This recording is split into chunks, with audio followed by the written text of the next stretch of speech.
Yes, nkulamusizaako nnyo mukwano gwange yenna gy'osinza obba ng'otuwuliriza we bali kwekuumira ku mayengo gano aga UG Update TV. Abayeekera ba M23 bavuddeyo ne bendifendinga ku bigambibwa nti nno ba raidings oba baakoze ekikwekweto ku ddwaliro mu kibuga Goma.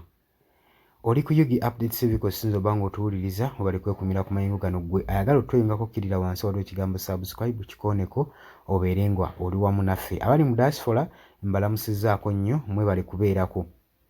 Okusinziira ku bigenda mu maaso, Kanyuka ono nno nga ye omwogezi w'akabinja kano ak'abayeekera ba M23 agamba nti M23 fighters tebaaraidinze, tebaakoze kikwekweto kyakubanga kimenya mateeka, wabula baakoze peaceful operation eri amagye 130 aga Democratic Republic of Congo ge bayita FARDC soldiers.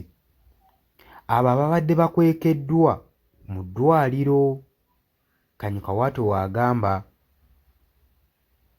era bo bavuddeyo abayeekera bano ba M23 ne beegaana ebiboogerwako nti babasibako matugambuzi kubaliisango, nti baraidinze eddwaliro ery'ekibuga Goma mu Northern Kivu provinces eri mu Eastern Democratic Republic of Congo. Jjukira ku lunaku olwa Monday, Vivian Van de Peru ono nno nga ye deputy ku Special Representative for Protection and Operation in National Organization Stabilization Mission mu Democratic Republic of Congo yavuddeyo n'agamba nti baraidinze ekifo kino ne babba abalwadde ababadde bafuna obujjanjabi mu malwaliro gano wammanga mu Hill African Hospital saako ne CBA Indosho Hospital.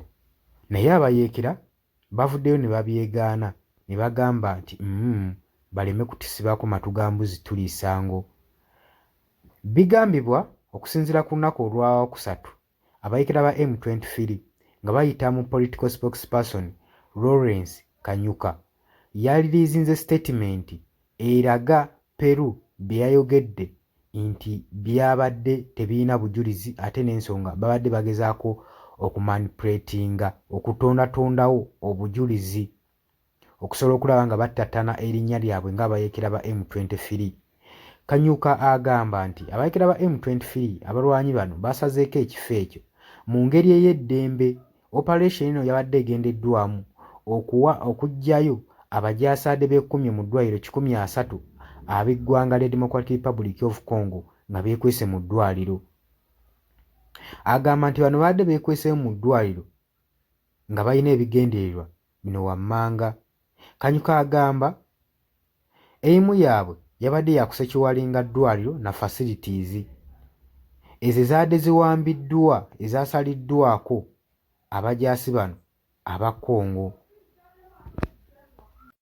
Era agamba operation eno yakoleddwako era ng'erina ne effectiveness media yakoleddwako mu ngeri eyabadde nnambulukufu, ng'era nga ne media units zaabaddewo nga zigenda mu maaso n'okuvalifyinga numerous security ne lipooti ebyabadde byonna bigenda mu maaso, era ne documents eziraga ba criminals be baakutte abajaasi ba FARDC soldiers ababadde bakwekeddwa nga bano ebagambibwa okuba nga bebatuusa kukabasanya, kurepinga saako ne theft, okubba abantu b'omu bitundu ebyo.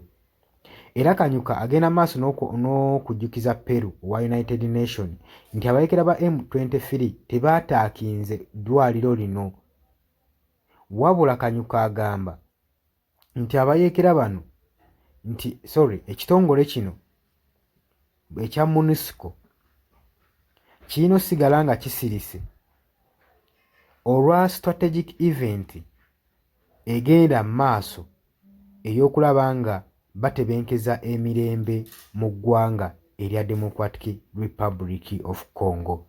Obadde ku Yugi Update TV nga kusinza okuba ng'otuwuliriza webale kwekumira ku mayengo gano nagambye gwagala otweyungako kirya wansi waliwo ekigambo subscribe kikooneko obeere ng'otweyungako. Mbagaliza olunaku olulungi mweraba.